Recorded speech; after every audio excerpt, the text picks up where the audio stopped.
Hi, it's Neil Sean here on your entertainment news with the one, the only, the gorgeous Miss Sandie Shaw. Or should I say, Dr. Sandie Shaw. Remember those, Sandie? Yes, Neil, I remember. If you miss it, you'll miss out. So don't miss Sandie today on your entertainment news.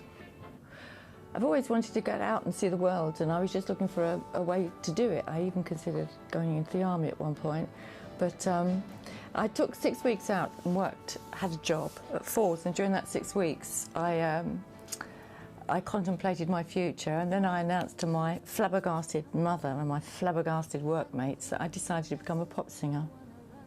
And but they hadn't known that I'd been singing in dance halls quietly and secretly, and that I'd just been discovered by a chap called Adam Faith, who was a big rock idol at the time, who took me on and mentored me.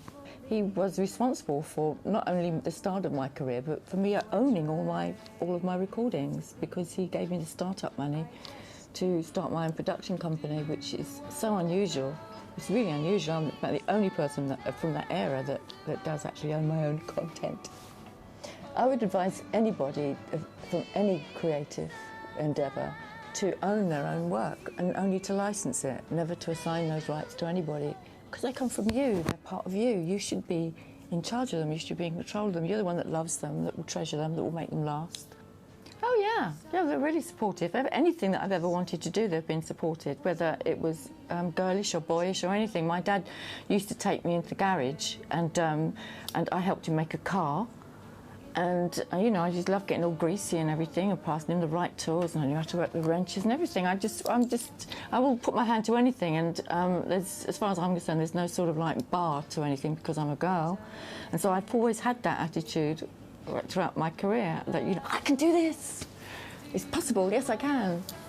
I've always been very not image conscious. I've been conscious of symbols and images, and it's been kind of very important to me what you actually, if you wear this, if you do this, what does it say about you, so that the outside represents what's going on inside.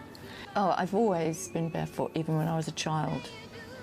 And so when I was first singing in the recording studio, I was really uncomfortable, and because I was uncomfortable, my voice didn't sound so good, and because nobody could see me, I took my shoes off and I sang, and then it sounded fantastic. So everybody said, looked down and saw what I was doing, and they said, keep the shoes off. So I did, and I kind of kept it on for ages, you know, mainly for different reasons. I mean, it was a practical reason, because you only had to think of yourself what you were going to do down to the ankles, and you didn't have to keep worrying about what shoes you're going to wear with the outfit.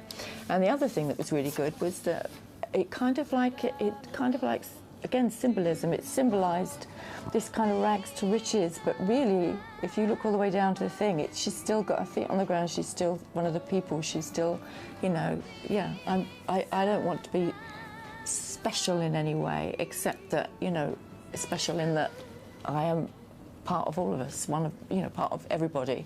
I'm not really into that kind of glorification that they do of people. I really like to be close to my audience. I produced everything. It was all very clear in my mind. I was a very early feminist, and I worked with a guy also from Dagenham, a guy called Chris Andrews, and he had loads of songs that he'd written from a guy's perspective, and so he said, you want this. So I remember when he played I'll Stop at Nothing, and I said, I love that, that's brilliant. I think a girl should say that. So I would do that, and often if he'd write something, I'd rewrite it, saying, oh, that's a bit wet. I really wouldn't put up with that. So, yeah, it was very important to me that I was aware that I was kind of representing young women of that time and how they were feeling and how things were changing.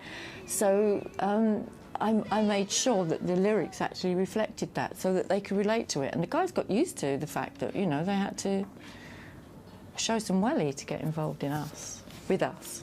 It's a silly song, and it's great for kids. My grandchildren love it, and it's great for grandmas, and lots of older people like it. And it was chosen by older people, you know, not by young people, because they wouldn't be sitting at home on a Saturday night and choosing songs like that. Except nowadays, because Eurovision has become this mass party. Yeah. So things have changed quite a lot, and maybe that was part of the change. I sing when I'm cooking. I love cooking and singing at the same time. I stopped singing though because people just wanted me to repeat myself, and You don't want to do that. I did a fabulous tour with Jules Holland that I really enjoyed. It was for a whole year. I had a lovely time, and afterwards I thought, you know, I'm going to start using my brain a bit more now. You know, I'm going to concentrate on my psychotherapy work. I'm going to concentrate more on the work I do for artists' rights, because I'm a chairman of a big artist organisation, and, you know, do more speeches, telling people to be nice to us because, you know, we're the people at the centre of everything. If you don't have us, you don't have any of the industries. How would I like to be remembered? I think I'd like to be remembered as somebody who embodied Buddhist principles. Instead of changing myself to become more myself, and to encourage other people just to trust, because, you know, you are fine just as you are. Just got to bring that out, tickle it out.